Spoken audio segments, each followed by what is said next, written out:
Excellencies, distinguished guests, ladies and gentlemen, please help me welcome to the podium Her Majesty Queen Noor Al Hussein of Jordan.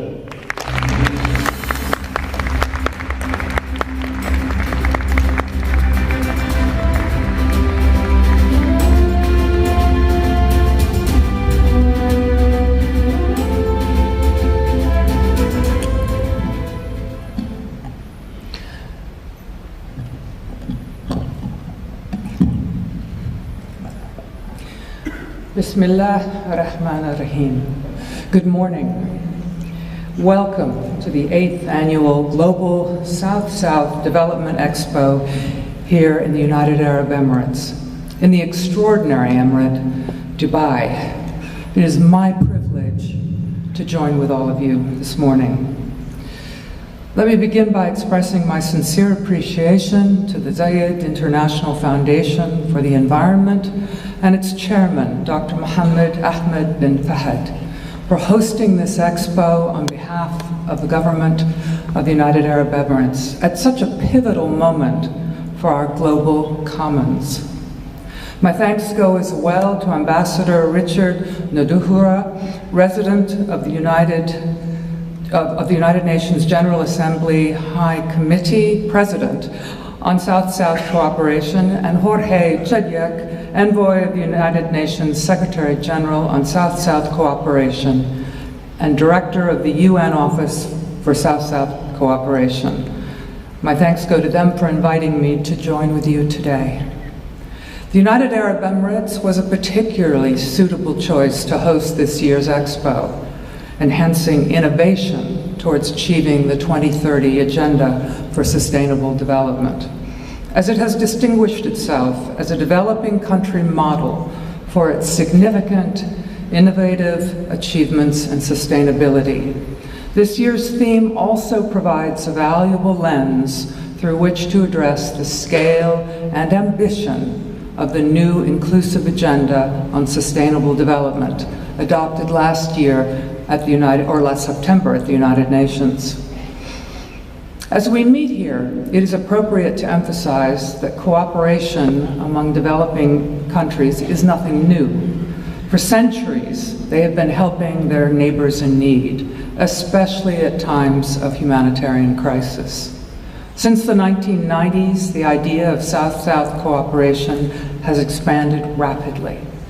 I remember well chairing in the early 1990s AU's advisory board for the pioneering Center for the Global South in Washington, D.C., where we examined sustainability and human security challenges in the context of South-South and North-South relations, with special emphasis on the environment, economic disparity, human rights, and population, issues which continue to bedevil us today. But as you've heard, today the presence of South-South cooperation in international discourse is much stronger. And it is the context, of course, in which brings us here today to address how we all collectively can play a key role in advancing the development of goals promoted by the 2013 Agenda. The global development cooperation landscape is changing rapidly. Developing countries and emerging economies have become key actors, not only in trade and investment, but also in global and regional development. They have amassed rich, groundbreaking, and diversified development practices, and are actively supporting each other to find practical and relevant policy solutions.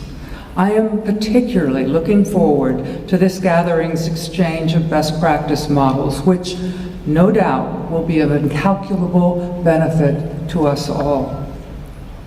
The new inclusive agenda on sustainable development and the associated sustainable development goals acknowledge the critical role South-South cooperation is playing in development. Official development assistance, ODA, and other official flows need to be smarter to catalyze and leverage all sources of financing needed for the goals, particularly towards more vulnerable, middle-income countries or states in transition that are severely impacted by regional and humanitarian crisis. Developing countries are also gradually demonstrating leadership in building common agendas and taking collective actions in order to address a multitude of challenges that cut across regional and national boundaries. South-South cooperation and triangular cooperation have increased the range of opportunities for development partnership. For many developing countries, they are offering a significant resource channel that is additional to and on different terms from official development assistance funds. Southern partnerships are vital in overcoming current development challenges and reaching internationally agreed development goals, including the 15-year Sustainable Development Goals, to end poverty, protect the planet, and ensure prosperity for all. South-South cooperation and triangular cooperation, complementing the traditional North-South model of development assistance, will also be critical in implementing this agenda. These goals will only be achieved through improved global partnership among UN, other multilateral institutions, NGOs, national, public and private sectors, and civil society. One recent and heartening example of the critical importance of South-South engagement in such triangular partnership building is the Paris Agreement, which enters into force in 4 days. The 200 nation-strong commitment to universal, legally binding caps on emissions to curb the global rise in temperatures is the result of decades of negotiations, which achieved a milestone treaty in no small part due to the engagement of developing nations. And here I must digress to pay tribute to the United Arab Emirates renewable energy company Masdar, pioneering green energy development and technology transfer in our region, aiding critically challenged countries like Jordan in the development of our wind and solar power. But another example, closer to our home here, of multilateral, multi-sectoral partnership building to address a burgeoning global challenge emanating from our region, sadly lacks such consensus on root causes and solutions. The current calamitous global displacement crisis, the highest number ever recorded, highlights many of the challenges you will be addressing here. Climate change and resource scarcity, poverty and marginalization, and the need for more visionary, inclusive, sustainable, human security-based governance. Our region, MENA, and East Asia alone account for around 60% of the global total of 65.3 million forcibly displaced, the global consequences of which we witness daily. Since 2011, over 15 million Syrians have been displaced inside Syria or into neighboring countries and beyond. Syria's neighbors, Jordan, Lebanon, and Turkey in particular, are reaching a dangerous saturation point. Lebanon and Jordan have the awful distinction of having the largest per capita refugee populations in the world. In Iraq, almost 4 million people have been internally displaced in the past 2 years alone. Almost 250,000 Iraqi refugees are struggling in Turkey, Jordan, and other host or transit countries. And in 2015, Syria, Iraq, and Yemen accounted for over 50% of the world's total conflict displaced. The vast majority of all displaced throughout our region are living well below the poverty line. 1 out of every 122 people on earth is displaced. There, but for the grace of God, go you and I.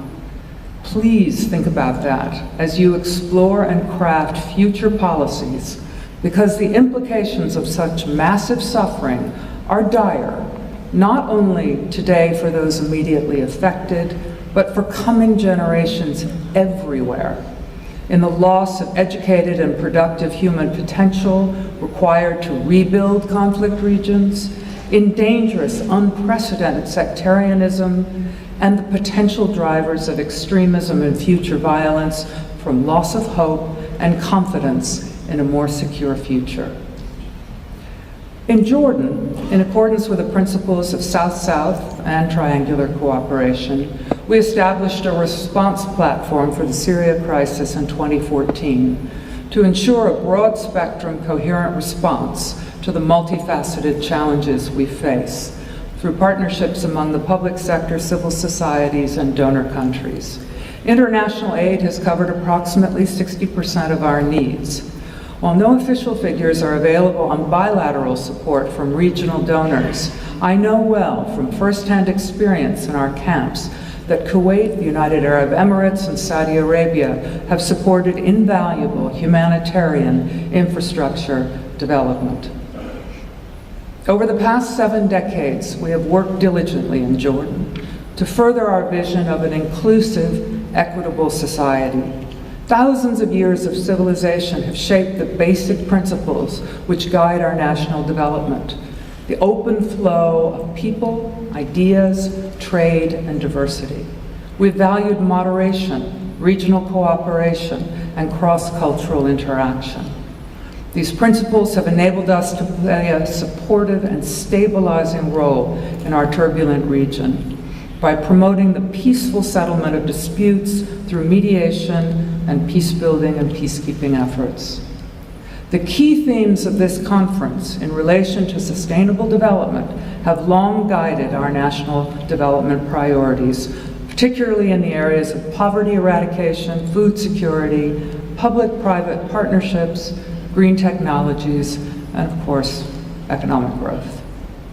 In my work with the critical global challenges of the displaced, the missing, the marginalized, and those suffering crushing poverty, I often see the seeds of perpetual instability and conflict. But where real investment has been made in human security, in human rights, education, economic empowerment, and women's leadership, I have seen young people, and those of all ages, even older than me, flourish as agents of change who work towards and encourage progress, prosperity, and peace. For societies, economies, and nations to thrive, people must, all people must. This has been the foundation of my own human security-focused initiatives in Jordan and beyond. After my marriage to King Hussein in 1978, I looked at innovative ways to complement public and private development efforts in Jordan and to fill gaps in our socioeconomic policies. The resulting best practice programs now administered by the King Hussein Foundation reflected our shared priorities for more equitable, sustainable development, focusing on our most precious resource, our people, as my late husband consistently said. This was not a slogan for King Hussein. This was a very real, everyday preoccupation. These programs introduced an integrated approach to sustainable development to the region, focused on the inextricable linkages among central obstacles to human and sustainable development, including deficits in women's empowerment, knowledge, governance, as well as crises caused by occupation and regional and outside military interventions. Our experience has shown that investing in women's leadership by empowering them with knowledge, training, and economic opportunities promotes local and national stability and prosperity by reducing poverty and hunger, improving health and education. IMF research, in fact, reveals that allowing women to take their proportionate place in a country's labor force can radically increase GDP. And empowered women raise daughters and sons with access to horizons of gender, social, political, and economic possibility. And in our work with host and displaced communities in Jordan, we recognize that this is particularly important for refugee women and their families as well. We all know the old phrase, give a man a fish, feed him for a day, teach a man to fish, feed him for a lifetime.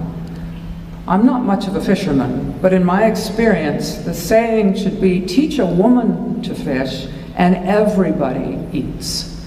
In short, investment in women is investment in their children and society's future. Far more than airstrikes and boots on the ground, empowered women combat poverty, desperation, and radicalization.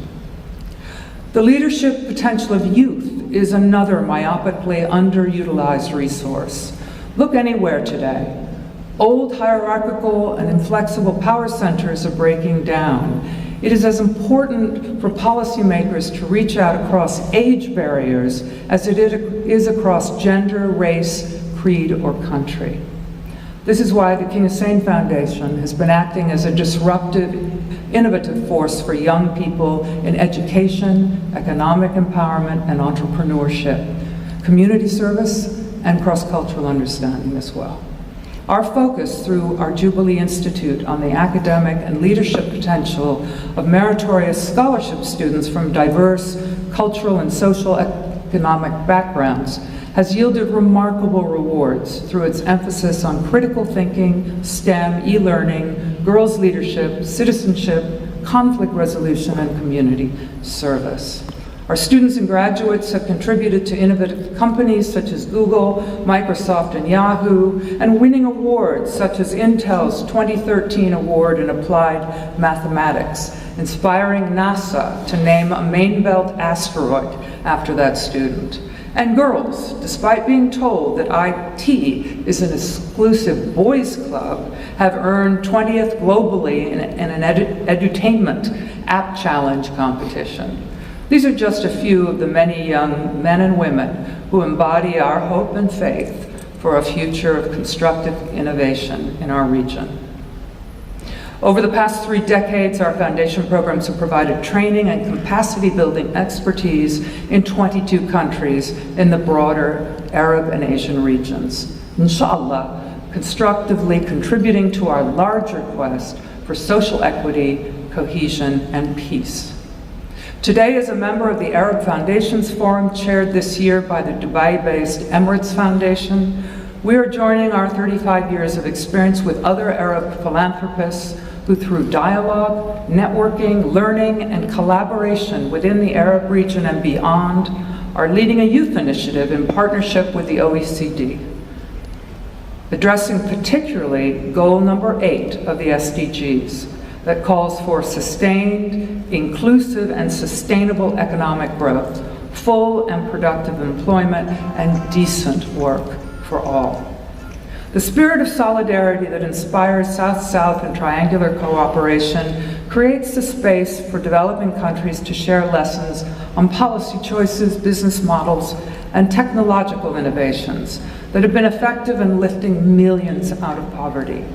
In the light of the objectives and targets of the 2013 Agenda for Sustainable Development, it is clear that strengthened efforts and comprehensive human security-based global partnerships are needed to accelerate progress. Only by working together across borders to focus on a broader concept of human security, by sharing the opportunities and benefits of our world with all people, and by enabling them to contribute in return, can we transcend the deprivation and hopelessness that so often lead to conflict and insecurity within countries and among them. As the United Nations Security General Ban Ki-moon said, the biggest threat to terrorists is not the power of missiles, it is the politics of inclusion. Missiles may kill terrorists, but open, fair, and compassionate governing economic and social systems are the most powerful weapons against extremism. Upholding each other and our common humanity is the only path to security and peace everywhere in the world. I've seen this time and again in the last 4 decades in Jordan and across the globe. Let this be the foundation for the work that you do. It is the essence of the teachings of all great faiths, expressed by the Prophet Muhammad, peace be upon him, in these words: "No one of you is a true believer unless he wants for his brother that which he wants for himself." All development partners are here this week, and together we can achieve much, much more than we can even imagine on our own. I wish you all a very productive and rewarding Expo. Salam alaikum. Peace be with you.